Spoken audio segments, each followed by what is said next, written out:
Today on Straight Talk Africa, a look at U.S. President Barack Obama's legacy in Africa. That's next, right here on Straight Talk Africa.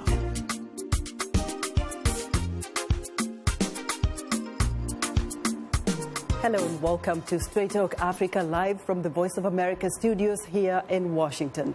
I'm Esther Githu-Ewart in for Shaka Ssali, who is on assignment. Well, hello to you, Esther, and hello to all our viewers and listeners on the continent and elsewhere. I'm Mariama Diallo, your social media reporter. Today, we'll talk about President Barack Obama's legacy in Africa and, to some extent, the U.S. And coming up later in our STA inbox, Mariama. Well, our audience will have their say. They've written to us through their emails, Facebook, and Twitter comments. So we'll reveal some of them, and that's ahead on Straight Talk Africa. Hope you'll stay with us.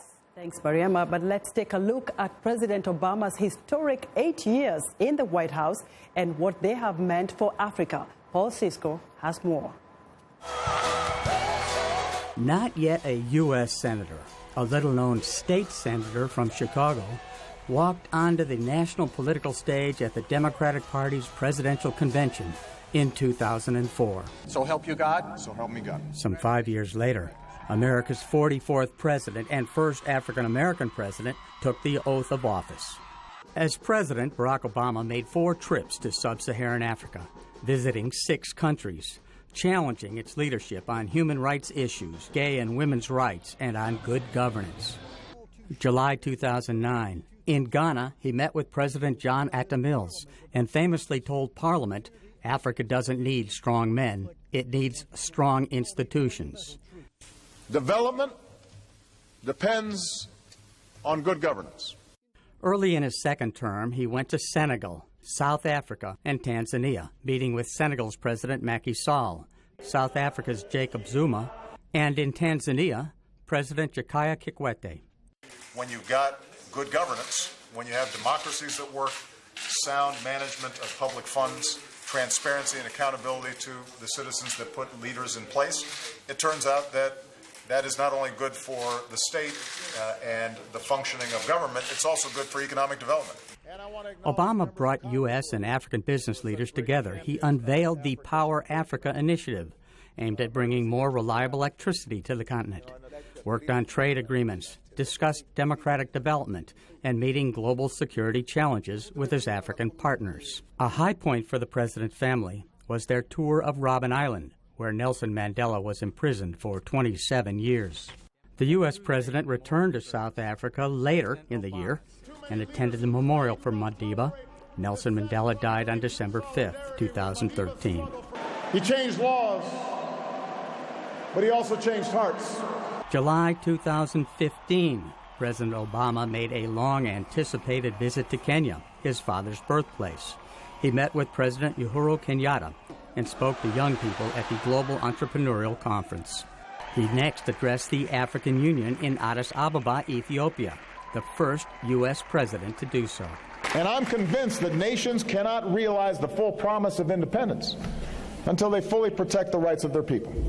As time passes, the Young African Leadership Conferences, YALI, and Growing Network may prove to be his most significant contribution to U.S.-African relations. Or the Power Africa Initiative, electrifying more of what was once called the Dark Continent. The U.S.-African Leaders Summit and public-private trade agreements reached in Washington and business relationships forged with partners on the continent. Or, under his watch, bipartisan renewal of the African Growth and Opportunities Act, reducing tariffs on U.S. and African imports. On democracy building, the Obama legacy is mixed, or perhaps it's just too early to judge. U.S. support helped bring about the first democratic transfer of power in Nigeria, Africa's most populous nation. Contrast that with South Sudan. Despite a hard-brokered comprehensive peace accord, many consider the world's youngest democratic nation a failed state. Several African leaders in power when Obama was first elected president remain, 2 U.S. terms later, entrenched with power well past their constitutionally mandated time, continuing to thwart the democracy and institution building needed for their nation's prosperity and freedom. What Obama has done while in office is help shift the view of a purely troubled Africa to what it is, a continent of many nations, each vital to the security and prosperity of the United States and the world. Paul Cisco, VOA News, Washington. Thanks, Paul, for that report. And joining us here in the studio are Ambassador Robin Renee Sanders. Sanders served as U.S. Ambassador to Nigeria and has worked in Sudan. She has extensive knowledge on the continent of Africa. Professor Kwaku Nwama of the School of International Studies at American University. Kwaku is a native of Ghana. And Ngozi Bell, an advocate with U.S. Small Business Administration. Ngozi hails from Nigeria and has a wealth of experience on U.S.-Africa business relations. Welcome to you all. Thank you, Esther. Later in the program, we will give you, the audience, a chance to call and talk with our guests. The number to call is 202-619-3111. The U.S. country code is 1. And let's keep the ball rolling here. Ambassador, I'm going to start with you because analysts say Obama paid very little attention to Africa in the first 4 years of his presidency. Why do you think he did that, and has he made it up? You know, did he find time to make that up for the continent in the last 4 years? I think that reality has to play a part in that answer. When Obama took the presidency, you had a lot of very key or heavy domestic challenges that he had to face. I was actually in Nigeria as ambassador when he did his Ghana trip and the Ghana speech, and I think that that set the stage for what he wanted to do. I think if you understand geopolitics well enough, you understand that it takes time to turn the corner. So I think I would give him a break on that. I think he was setting the stage for some of the things he was able to do in the second term. Again, Kwaku, maybe you want to weigh in, because a lot of people say the lack of attention that we saw maybe from President Obama in those first 4 years, trying to make up for it in the last 4 years hasn't really made such a huge impact. Some of the programs we're going to look at, like Yali and others, came in his second term and perhaps don't really have a lot of impact. Your take? Yes, as the ambassador said, the expectations were quite high. There was no way he was going to meet those expectations. I remember when Obama was inaugurated, BBC had a show where Africans were calling, and somebody said, I hope he can help me open a barber shop. There's no way he can help you do that. So the expectations were very high. So there was no way he was going to meet that. But there are other reasons, too. He inherited a crisis, 2 wars, a recession, and those are constraints. And it's very hard to maneuver around some of these things in the first term. There are things that he could have done that he didn't do, and we can get into some of those later. And there's also the question of whether he was comfortable embracing his African identity to begin with. Nick Wonderwall of Cornell, for example, has written that he wasn't comfortable doing that because of the Bertha talk and the questions about whether he was born here or not. So his team saw that as a limitation, and so he wasn't rushing into that right away. And that could have been some of the... Again, you would add something on that. I think that that's kind of unfair to the president to say that he wasn't embracing his Africanness. That would be like saying I'm not either. I do think that the reality is he had incredible economic crisis to deal with. He had a couple of wars, and I think the expectations did not take into reality what was actually happening on the ground.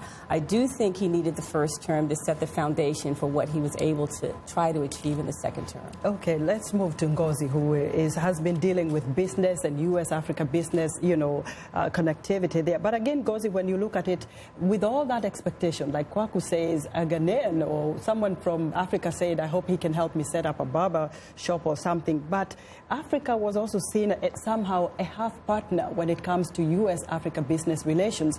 As opposed to being an equal partner, what is your take on that when you look at how his presidency has engaged with the continent? I would actually say that he has elevated the U.S.-Africa discourse. Africa is a very complex continent, and to engage that, you really have to take a step back and decide what is most prolific to pursue on the continent. And I think that what the president tried to do was first ensure that he had solidified the base in the U.S. with respect to the issues he had to deal with, and then move on to critical matters on the continent. And when we look at in 2010, for example, when he launched Yali, there had never been anything like that. And suddenly you had 1,000 young Africans coming to the U.S. to learn and to work on some best practices that they could take back home.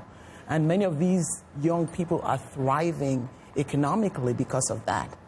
And I just want to say something also, something I think that is extremely unprecedented was the 2014 U.S.-Africa Leadership Summit. It took a lot to plan that and to execute that and get 50 African heads of state to come out here to discuss business ideals and business opportunities that led to almost a $14 billion enablement with the U.S.-Africa Business Forum, which is something that's continuing. So I think Africa is complex. And I think Obama there was a lot of expectations on him. But I actually think that he brought dignity to the engagement, making Africa more of a trade partner than a partner that most people would look at in terms of aid. Ngozi, you mentioned Yali, and that's one of the flagships of Obama's initiative for Africa, which the youth of Africa love him for that, and they feel connected. But do you think it came in too late, Kwaku, perhaps, too late, that it may not have any impact when he leaves office? Well, when the president takes office, they are working with 4 years, and then if they're lucky, they get a second 4 years. So you inherit a war, 2 wars, and a recession. You focus on your domestic agenda, and to the extent that he could, a little bit of foreign policy comes in. Africa is complicated, as my sister here just said. You can't have one policy for the entire continent. There are various areas that you have to focus on. You can see that Obama was very active, even within the first term, in the Sahel, where there's a lot of instability because he inherited programs from the Bush administration that he had to follow through. So I think in the second term, he has a little bit more of a leeway to put his own agenda on the table. And knowing that there isn't going to be another election, he's freer to embrace the things that he actually wants to do. But the other side of the conversation needs to look at the partners that he had on the continent.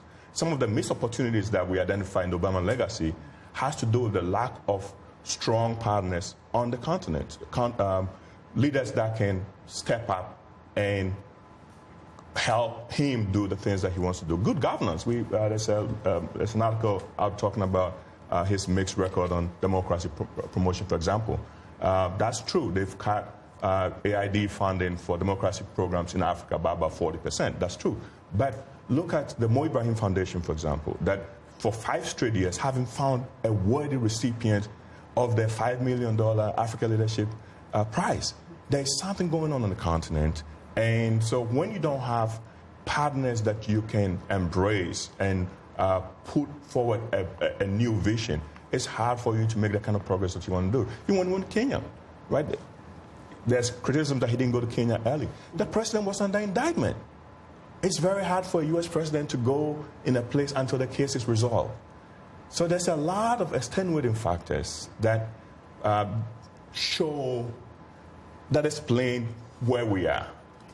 I'm wondering, Ambassador Rene, you were also involved in even the planning of his last U.S.-Africa Business Forum that took place in New York when he addressed the African leaders on the sidelines of the United Nations General Assembly in New York. Do you see like there has been any impact coming out of that conference, that summit? Have we seen anything tangible, really, from the African continent arising from that? I actually think we have, and I would agree with my colleagues here on just about everything they said. I think one of the things about legacy is what gets carried forward into the next administration. And certainly Yali is one that I think all of us would recommend go forward. The one thing I would add to the Yali paradigm is to include engagement with the diaspora here in the United States, which didn't happen, but the powers that be are aware of that, that's something that needs to be tweaked. On the business side, I think he's done a tremendous job. I'm actually writing a book now on the impact of Africa SMEs, both on the continent and here in the United States. And I think that he raised the importance of having this strategic business relationship with the African continent, knowing that for job creation, knowing that for the growth of the middle class, it's got to be a business-to-business connection. So I think he did that, and I do see those things as things that can move forward. And the last point I want to make is, one thing, I've worked for both Republican and Democratic administrations as a chief of mission, as an ambassador. And one of the areas where we've had the most bipartisanship on has been the Africa region. Even today, we have Electrify Africa, which is a bipartisan legislation. We have AGOA. So I'm hoping that that same kind of spirit of bipartisanship to keep some of these things continues into the next administration. Continue on that point, but let me take a short break now. We pause for a short break, and we would like to remind you that Straight Talk Africa is now on the social networking website Twitter, and we're tweeting live. Follow us at VOA Shaka. That's VOA Shaka. And join in on today's discussion with your questions and comments. Don't forget to use the hashtag VOA Obama Africa. And we are still on Facebook. Just enter the keywords Straight Talk Africa. Become a fan and connect with other friends of the Voice of America. We'll be right back.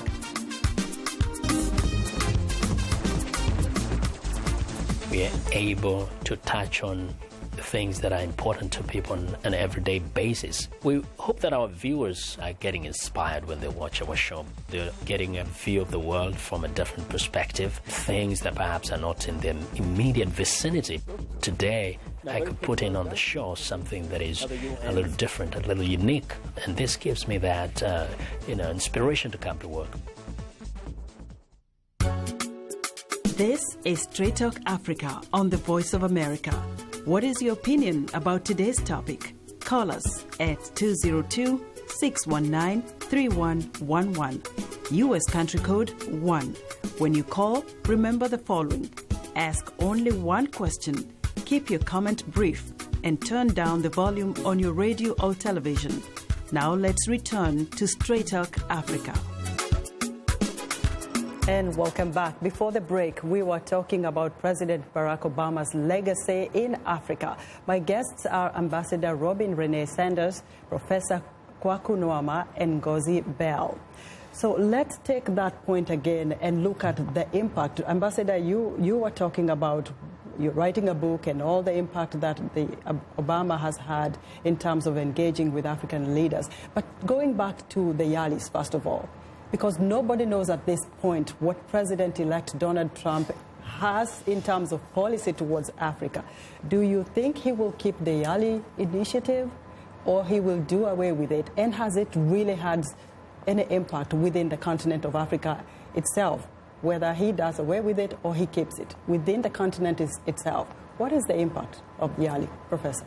I think Trump is going to have to keep a lot of these policies. It's hard to cut policies once they've already been funded and there's a constituency for it. It's easy to promise to get away, to do away with it, but once you're in office, it's a lot harder to do that because you have people who work on these projects, and it's actually gotten a lot of excitement behind it. Well, young people in Africa are excited about engagement with the United States. That's not something that you can just do away with, and that's something that was totally unexpected because Africa has always been a little bit suspicious of American interest in American foreign policy, even though it's not warranted. If you look at George Bush, for example, George Bush did a lot of stuff in Africa. I don't think that we give him the credit that he deserves. And sometimes we also even inflate the impact of Obama a little bit. But this is something that's unique. Barack Obama has inspired young people in Africa, and that's very important. That alone is a major, major, major aspect of his legacy. And because of that, it's going to be hard for Donald Trump to do away with it completely. I understand the need for him to deliver what he promises, the people that voted for him, but luckily for us, many of them don't know about Yali. Many of them don't know about Africa. And that's one of my personal disappointment for the Obama project. The fact that throughout the campaign, there was zero mention of Africa. It's an indictment on the administration that has done so much in Africa. You've got to shine a light on the things that you do. That Americans have to understand how good things in Africa benefits them. people have to understand. So Barack Obama has done stuff in Africa, but it hasn't found its way into the public discourse of what's important in American foreign policy. But perhaps, and that's part Professor Kwaku, President-elect Donald Trump, being a very good businessman, may want to engage with the continent and continue with the business. So we'll see that. But again, Ngozi, let me come to you because you are an advocate for small businesses. And most of the YALI fellows dealt with businesses, startups here and there. And they have some sort of connectivity within the continent that they're able to reach each other, whether you're in Swaziland or in Nigeria. So do you see the impact of the fellowship helping shape Africa's future in terms of business, technology, or other startups, even in terms of leadership? So I would say the short answer is yes. And one of the things that YALI has done that I think is extremely important is that there's a 250,000 people community that has already been built. So in business, there are a few things that you should care about. One is the ecosystem. Once you build an ecosystem, you start a movement, an economic movement that takes on a life of its own. So YALI has built an ecosystem that has both investors, has practitioners, has business development, and the whole 9 yards, including continuing education. So that's one. I think the second thing also that we should look at YALI is you have brought in very hungry and excited young people to come and take best practices. They formed relationships, they formed networks. So now they have a responsibility themselves to take it the next level. So I had the opportunity to go to Demo Africa and speak to some of the YALI students. And, you know, you said something that was extremely important about somebody in Swaziland working with someone in Kenya, and that's happening. They're creating their own networks.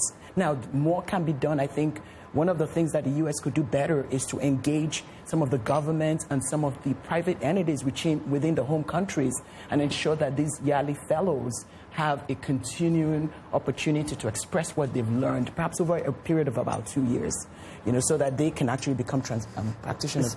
Can I just add one thing that I think is extremely important? You know, President Obama started the initiative Trade Africa with the East African community, right? And if you look at what happened in 2014 with Rwanda, Burundi, Kenya, and I think Tanzania, $2 billion in exports, you know, were generated in 2014. So it just tells you that the opportunity there is so great that if we open up a conducive environment, and I really think that when you sum up Obama's legacy on Africa, it was really creating an environment that allowed that enablement to happen.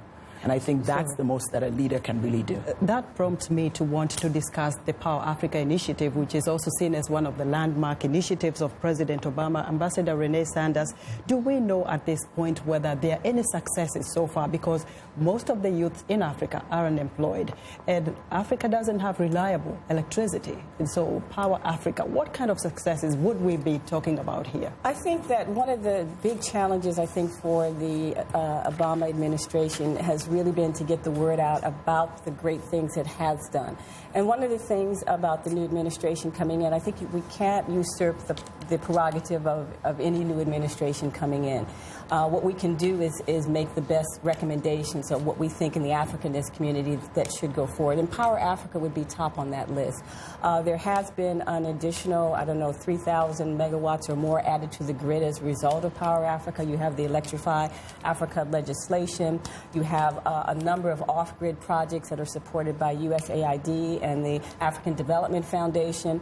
And I think we can't shortchange the foundations and the private sector on the continent. They have also stepped up to the plate on entrepreneurship. You've got the Lumulu Foundations, you've got the Dangote Foundation, all giving a lot of money to SMEs.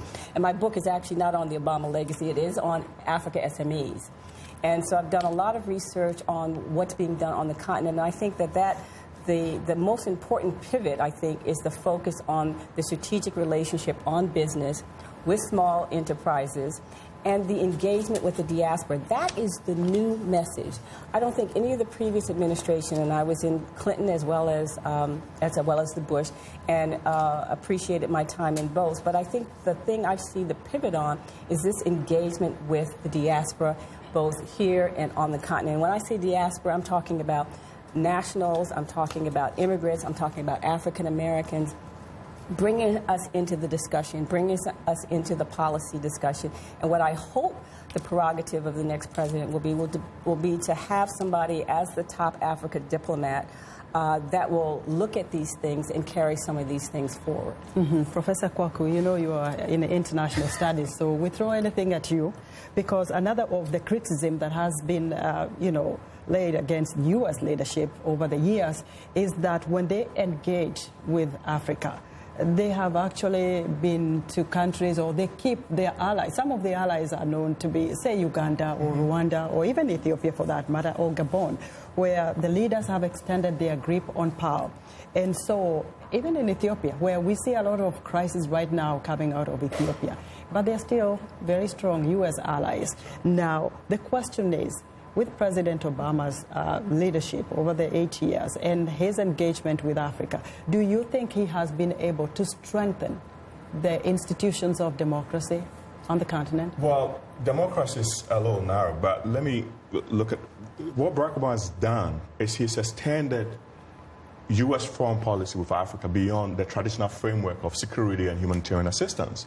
So all the examples that you gave fall within the security umbrella, where you need these countries, even if they're not great democracies. You need them because they are core countries in the regions where they are.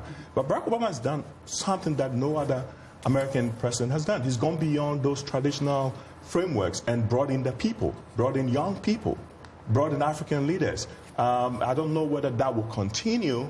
Even programs that are good programs will die if the new administration has no interest in sustaining them, because you need money to keep all these programs running. So that's one of the big things that he's done. Bringing in, Yali, for example, it's incredible, and that's always going to be there. Look at the Mandela Fellowship that brings young people to Washington. That's a fantastic thing that he's done. So he's brought in ordinary people, particularly the youth, which is the future of the continent. So that's a remarkable thing. And you still have to do the traditional stuff, but you can enlarge the pie, which is what he's done. Can I say something on security just quickly? Because I think one of the initiatives that doesn't get highlighted a lot is the security governance initiative that the administration has. And I think what will be key is who, as I said before, ends up driving Africa policy at the State Department. There are a number of people that I have in mind that I hope, get considered, who are, very diehard Republican activists, but that they're known in the Africa community. They know Africa, they care about Africa, and they would be good in that position. So I'm hoping that they will look for somebody who is an Africanist that will be in that top diplomatic job.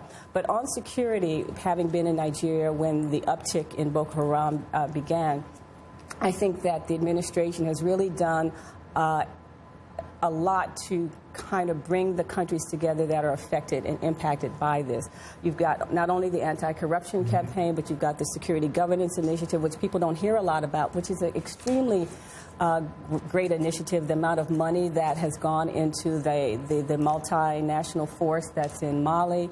So I think that the discussion, Yali is great, we all love it, but there are a lot of other security programs that we hope stay in place going forward. Ambassador, when we come back after the break, and we'll follow up on that, because Africa has become fragile and all these issues of terrorism, we need to look at that as well. You're tuned in to Straight Talk Africa. We'll have more on our discussion in a moment. But first, here's Mariama Diallo. Reveal some of the fantastic feedback we've received from our audience through social media.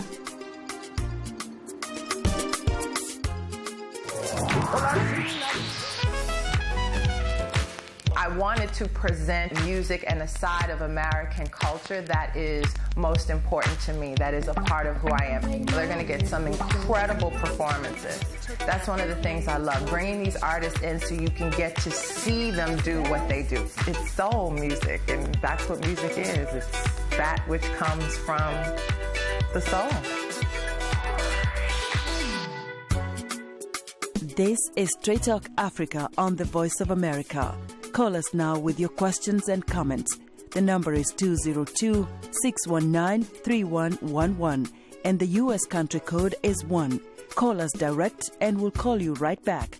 Remember to turn down the volume on your radio or television and keep your comments brief. Now back to Straight Talk Africa.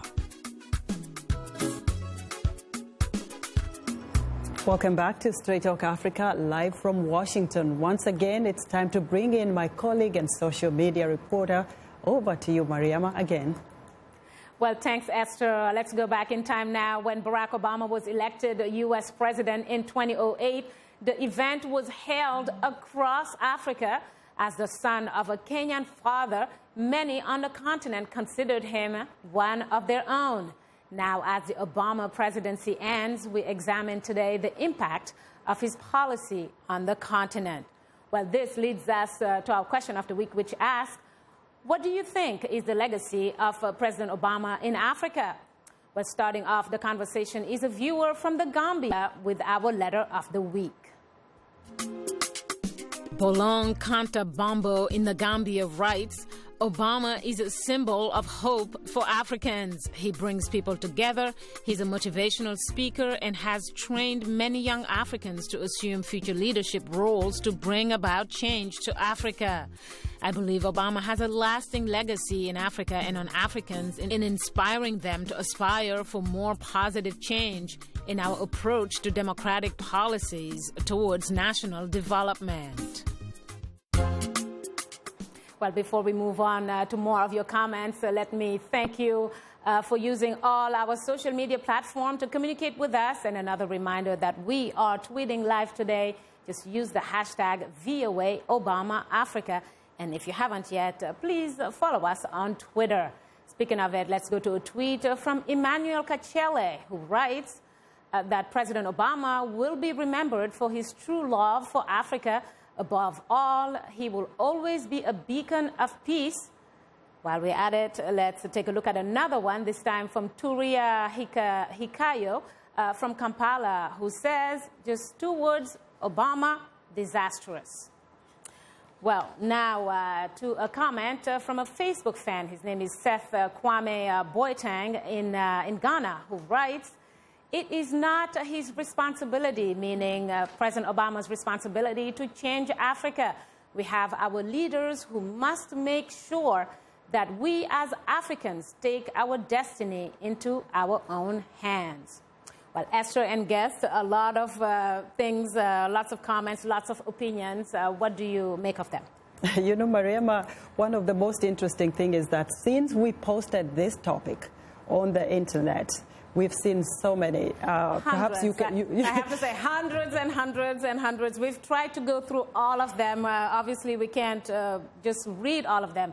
But I can assure you, we've gone through most of them. Most, I would say 95%. And thank you very much to our interns also, who just do a fantastic job on a day-to-day basis. So let's continue, Mariama. Thank you very much. And sure. I'll get back to you. I'm sure they're still coming. Yes, indeed. I don't know if you want to go to another comment right now. I'll let you guys actually discuss those, and then we'll come back and look at more. Ngozi, okay. Do you have any take on any of those Facebook comments or Twitter?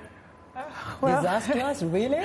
Yeah, disastrous, really. That's a good way to look at it. I think that what is so interesting about the Obama legacy on Africa is that no matter what, it's going to be fodder for historians for many years to come. Because it's complex and because it has all kinds of moving parts. But I think that it's really important that Africans remember that this was a president that tried to look at Africa from an equal partner perspective. I think that's probably the biggest stamp of approval that we can give him. Let me take it back to Mariama. Mariama, do you have another comment from the Facebook or even Twitter? Absolutely. We'll go to Facebook, and this one is from Yahya Ahmed Gumel from Nigeria, who writes that Barack Obama's legacies are numerous in Africa. However, he says the most conspicuous one is the speech he made at the African Leaders Summit in Ghana, where he said Africa does not need strong leaders, but strong institutions. This, to me, he writes, is the most powerful legacy because of its colossal importance to the economic, political, and social development of the continent. Let's take a look at another one while we're at it. This might be our last one. It's from Didel Katnan from Jos in Nigeria, who actually doesn't agree. He said words needs nothing with legacy. Words have nothing to do with legacy. What he has done to touch, what has he done, he asked, to touch the lives of Africans? In simple terms, he says, Africa has all it takes to compete with other advanced countries in the world. We have been misled by poor and corrupt leaders who made us fail to realize our potential. Obama has done nothing, rather added salt to injuries. Well, we have to show all sides and all opinions. Once again, your thoughts. Mariama, thank you very much. I see Professor Kwaku shaking his head. Well, that's not an uncommon sentiment in Africa. Adebayo in South Africa, the Center for Conflict Resolution, wrote a piece describing Barack Obama's legacy as a politics of symbolism. Empty words and no action. I don't agree with that because symbols are important. But in terms of, if you compare George Bush, who most Africans will probably tell you is not their favorite president, if you compare what Bush did on the continent to speeches that Barack Obama gave, they don't compare. You know, look at PEPFAR, for example, which has saved African lives. Programs that really put money on the continent. So speeches are important because they give us vision, but you have to follow up. But as one of our commenters said, it's up to Africans to do these things. I don't think that it's American president's job to develop the continent. It's great if you can help, but this is a job that should fall to Africans. But before we went to break, I wanted to comment on what Ambassador said. Barack Obama's legacy has a gestation period. It's going to take a while for us to see whether the seeds that he's planted will actually yield fruits or not. And that requires a cooperation of the incoming government. So my plea to Africans is that we cannot disengage from working with the Trump administration. If you're interested in seeing Barack Obama's legacy blossom, you cannot sit this one out. I remember when George Bush was elected, and you would go to conferences, and black people that were working with the administration will show up, and they will get booed. We cannot do that. You have to stay and work. You have to engage, because if you don't do it, he's going to appoint somebody else who cares less about Africa.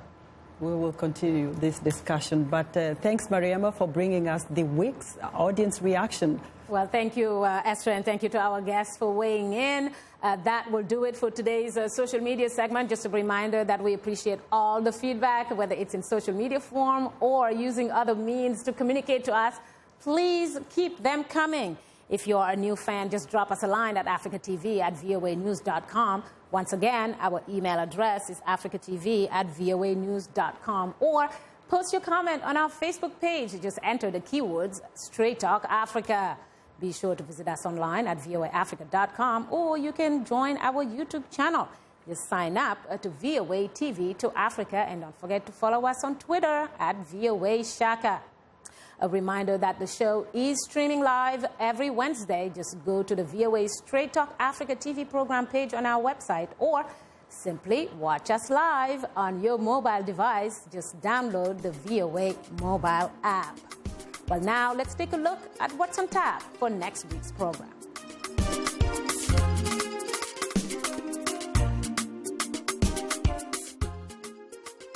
Next on Straight Talk Africa, Fidel Castro ruled Cuba for 47 years, leaving an imprint on almost every major revolutionary effort in Africa after 1959. Join us for an in-depth look at Castro's impact on Africa. That's right here on Straight Talk Africa. Thanks, Mariama, and welcome back. Today we're talking about President Barack Obama's legacy in Africa.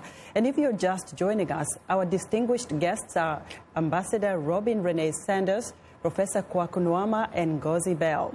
So let's continue where we left, because you are talking about security issues, and I'm going to take this back to you, Ambassador Sanders, because during Obama's time in office, Africa has also become a very fragile continent, and with the rise of extremist threats in parts of Africa, the Boko Haram, the Al-Shabaab, how did that shape Obama's relationship with the continent? I think that in addition to sort of the step up on business, we had a step up on engagement and security. And I do want to wrap my comments around the comment that was made on Facebook about the legacy issue. And I mean, it was a partnership. And of course, the partnership is two parts. You've got to have what we can do, but we also have to have what the continent can do. And that applies to security as well. I think that with the Security Governance Initiative, a lot of money has been put into helping on logistics, helping on training, helping on sharing intelligence across the Sahel, but also including Al-Shabaab and in other areas. I do think that we are at a time in our lives on the continent where we have to really pay attention to the growth of extremism on the continent. It's something that keeps me up at night because I think that extremist groups like ISIS and Al-Qaeda are playing out their differences on the continent. I think we saw that in Cote d'Ivoire. We see it in the north of the continent in places like Tunisia, certainly in Libya. So we cannot take our eye off the ball on security. So the incoming administration, and again, it goes back to that person in that top diplomatic job knowing Africa. And there are a lot of very good Republicans that are diehard Africanists and love Africa just as much. And I'd like to see one of them in that job because they can just pick up from where things are now.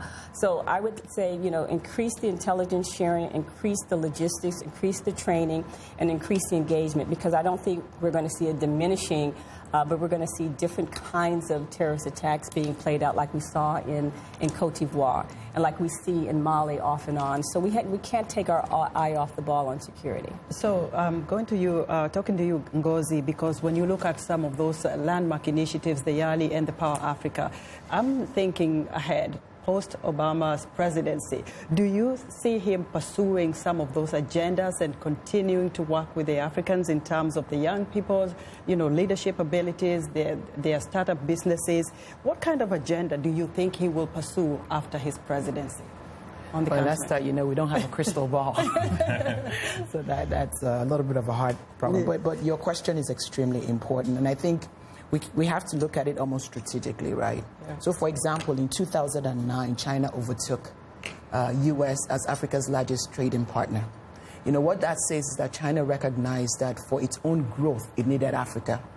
The European Union signed the EPA, the Economic Partnership Agreement, with about 30-something nations on the continent, giving them priority with products and with solutions into the continent. Why? Because they saw that as a critical growth opportunity.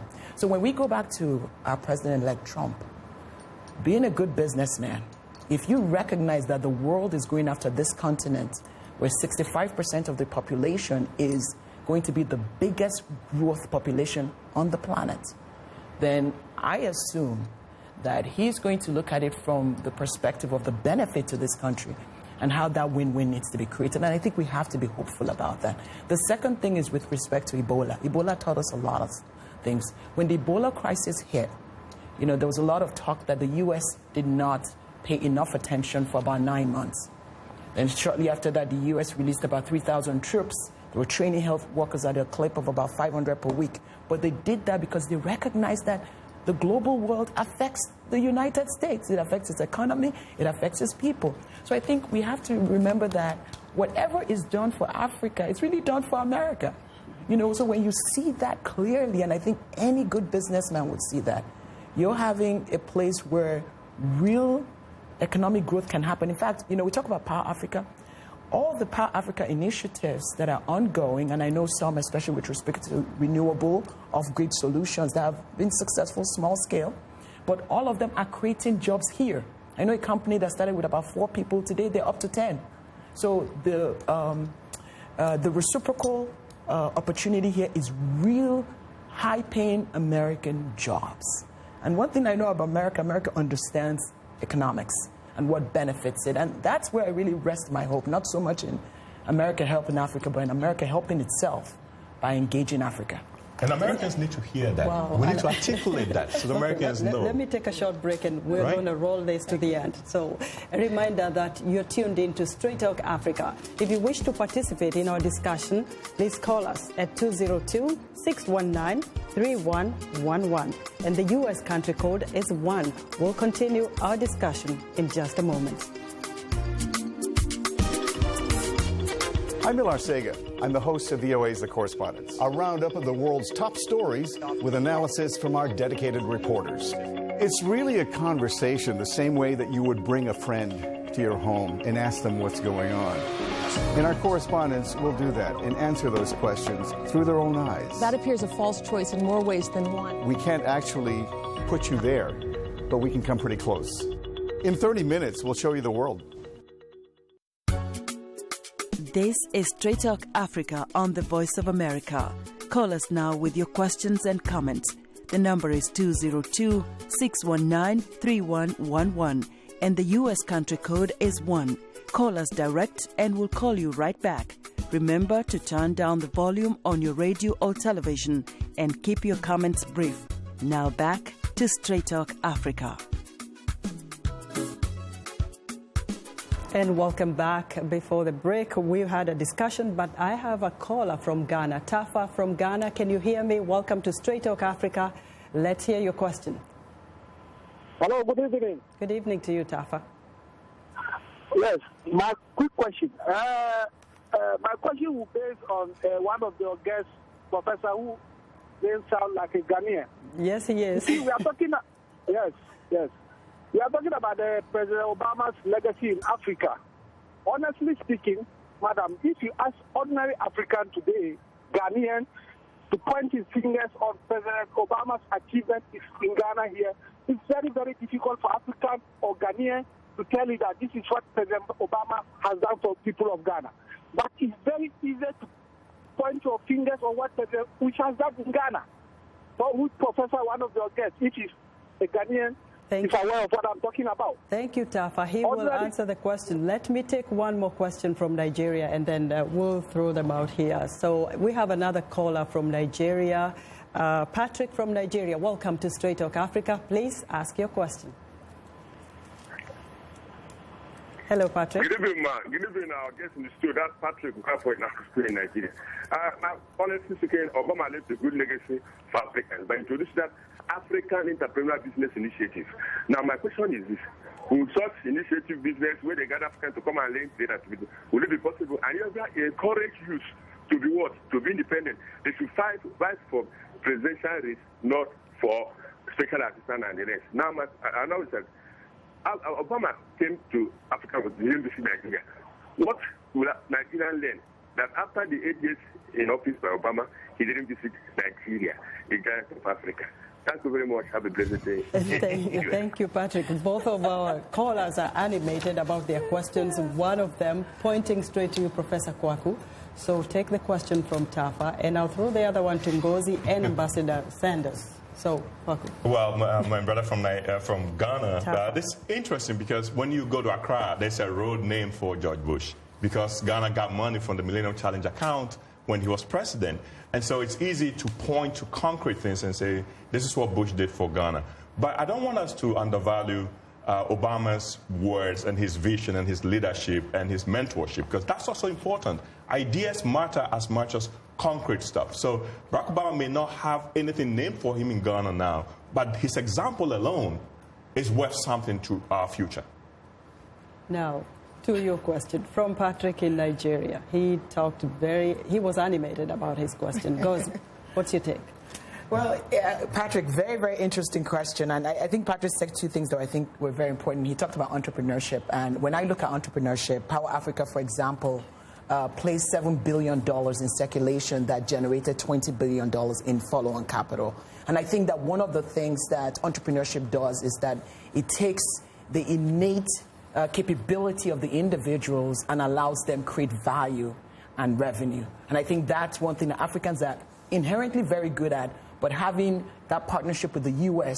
acknowledge that, I think, has been very powerful. And I think Patrick sort of alluded to that. But the second thing he said was that why did he not visit Africa? And I think that is a question, honestly, for the president to answer. Because many Nigerians in particular were very disappointed. Nigeria is the biggest economy on the continent in terms of population, in terms of opportunity, and in terms of revenue. So, I can't really say why he decided not to do that. He did send Secretary of State Clinton was there. We know that Ambassador Rice was there. We know John Kerry has been there. So big operators within the administration were there. But honestly, I think the president is going to have to answer that sometime because... let me tell you, they were disappointed. Kenyans were totally disappointed that he didn't visit his father's country of birth in his first term. He went much later. And he never went to Kogelo, where his father was born. However, Ambassador Sanders, you were ambassador in Nigeria. So what's your take about Patrick's question? I actually think, I respect anybody's point of view, and I think that, entrepreneurship is going to be twofold. It's not only going to be what we can do to help here, but the drive has to come from the continent. It's about partnership, and you're part of the partnership. It's not just a one-way street. It's not about Obama's legacy for Africa necessarily, but what did the partnership produce? And I think that there are some things on the other end that needed more help. Like we talked about earlier. Certainly, there's a little bit of backsliding on democracy we see now that really worries me over the last couple of years. But this question of where he did not go on the continent, I really think that I put that in the throwaway basket, actually, because even when I was there, it was a question that I got asked all the time: when is he coming? When is he coming? And to me, the point is, even if he doesn't come, it doesn't diminish what you need to do on your end of things. It would have been a nice symbol to happen, but it wasn't the bottom line for me. It was really the bottom line about partnership, what we can do to address development issues, what we can do to address power, and he did what he could do on this end. So on the other side, you see some changes taking place, but we also see a little bit of backsliding on democracy with third terms and elections being postponed and a number of things. So partnership is both sides having to step up to the plate. So, Professor, he did say, actually, in Accra, that Africa does not need strong men. That's true. Africa needs strong leadership. So you were burning to continue our discussion prior to the questions, and I like to keep my promises. Well, here's the thing. Nigeria is such an important country that it doesn't need an American president to visit for it to be validated. So let's put that on the side. But the reason why Barack Obama didn't go to certain places was because politically it was difficult for him to go. He couldn't go to Kenya. Your president was indicted for war crimes. He couldn't go there. So he went to Ghana, which was safe because it was a democracy. But even more importantly, look at the African leaders that were invited to participate in G8 meetings. That's much more important than a symbolic visit that a president can have. And I think Africans, we're always looking for outsiders to validate us. I don't think that that's a helpful experience.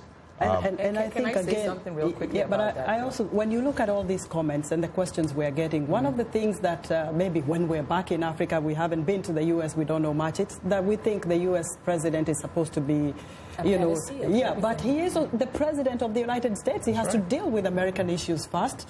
And, of course, yes, they extend it to the world. Yes, but I have to say this, though. There's something about symbolism that's important. Yes. Because symbolism is your identity. President Clinton went to Nigeria.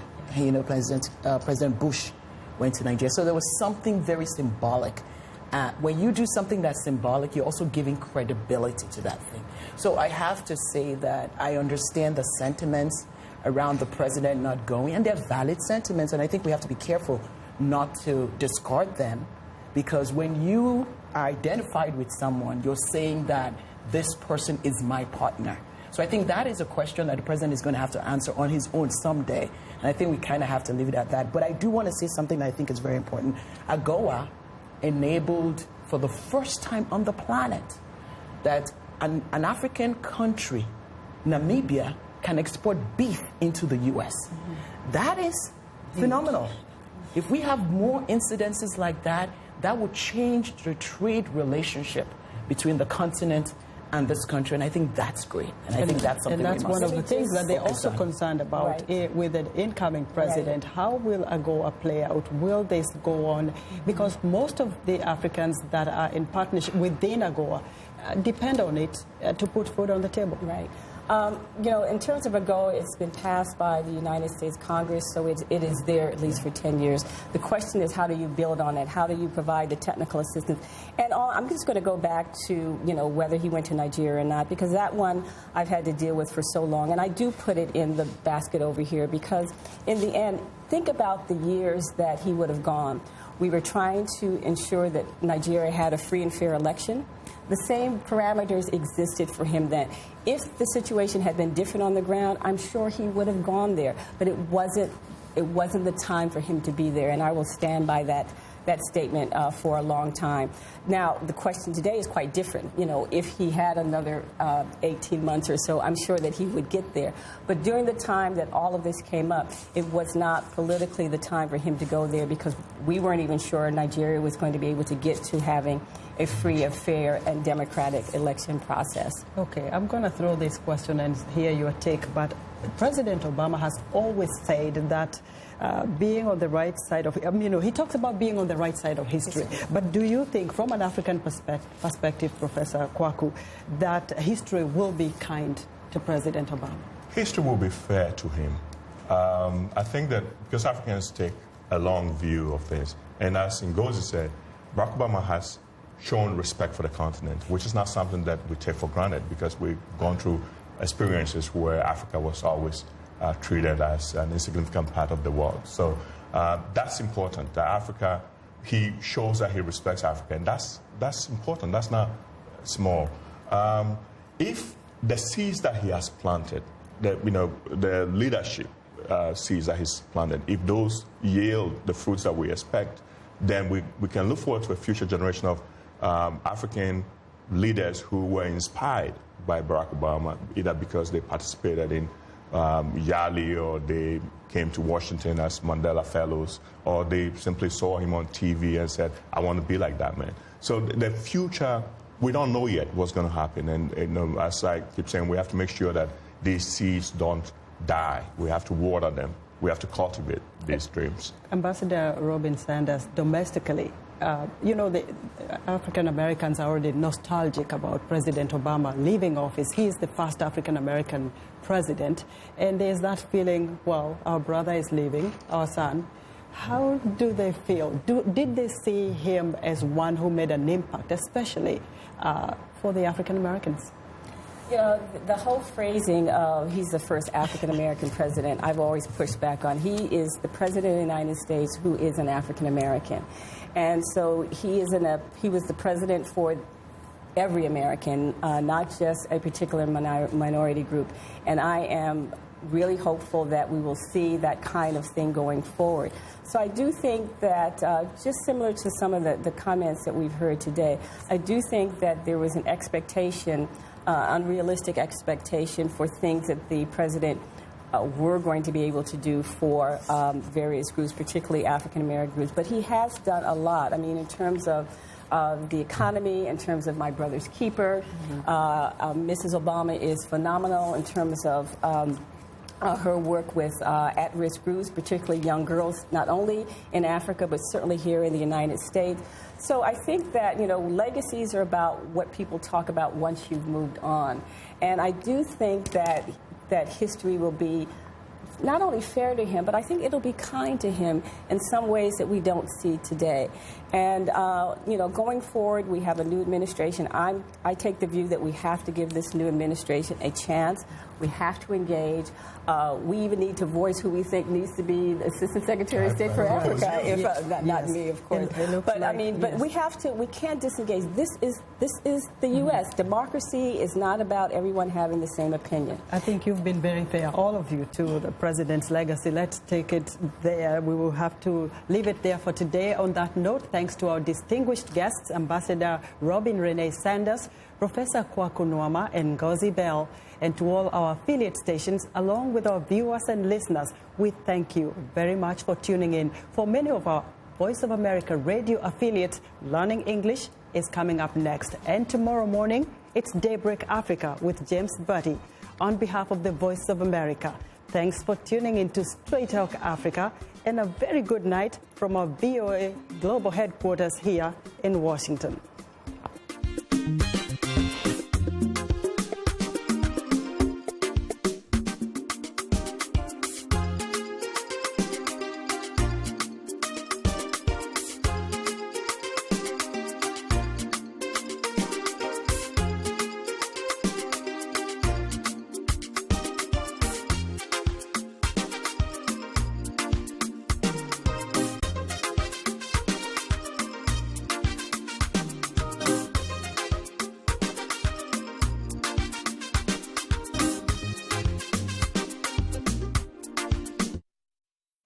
I'm Linor Mudu from Africa 54. This is VOA. Follow us on Africa 54. Go to facebook.com/VOA Africa 54.